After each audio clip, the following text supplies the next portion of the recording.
And today we are back with 18 features that used to be different in Clash Royale. So a few days ago, Clash Royale posted this picture to Instagram right here, and they essentially said like, this is Clash Royale in its beta form. So pretty much this was as they were designing the game, and as you can all tell, it looks pretty damn goofy. So I figured I would just be telling you guys 18 features that are different in this picture compared to the current game. Now this video is actually a collaboration, so in my video I'm actually only gonna be saying 9 features, but if you would like the other 9, you can click the link in the description below and that'll take you on over to my friend Imperial's channel. So with that all taken care of, let's get started.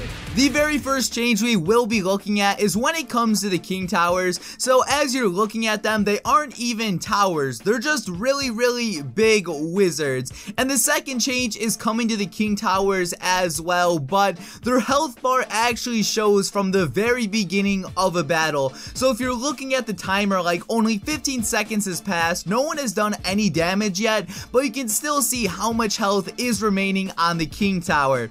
Now the next feature is something kind of small, and this may be just like dependent on the arena. You can kind of see some flowers throughout the arena, and the reason I'm mentioning this is because in the current state of Clash Royale, I don't think there's flowers in any arena, and most of the time like a lot of clouds are like floating over the arena. So I'm thinking like in the early stages of Clash Royale, like maybe flowers were going to be implemented in every arena, and I'm thinking Clash Royale may have just like added clouds to kind of compensate for that.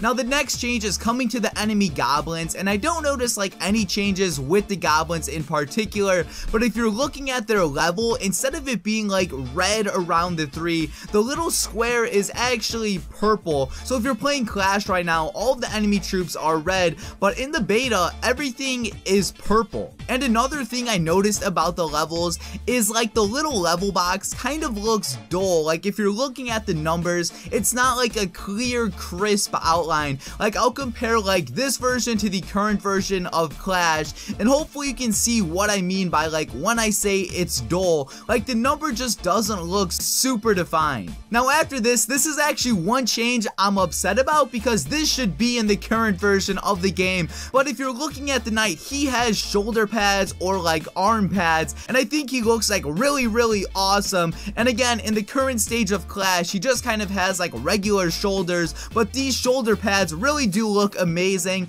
And another change that I noticed with the knight is his sword is in the right hand compared to the left. So like if you start up a battle right now, the knight always has like his sword in his left hand, but for some reason during the beta, the sword's in the right. And the next change I'm gonna say is pretty damn obvious, but all of the arena towers are different. They're really short and thin, and there really isn't a lot to them. And again, comparing them to the current version of Clash, like there is just such a massive improvement. And for the final change of the video, all of the card designs at the bottom are different. If you're kind of like looking at the corners of the cards, the corners are kind of like lifted a bit, or the corners are like more 3D. It's kind of hard to explain with words, but if you're looking at it, it's a pretty obvious change. So those are the only 9 changes for this video, but keep in mind, if you would like the other 9 changes, click the link in the description below, because that will take you on over to my friend's channel. But guys, this has been Eclihpse. Thank you all for watching, and peace out.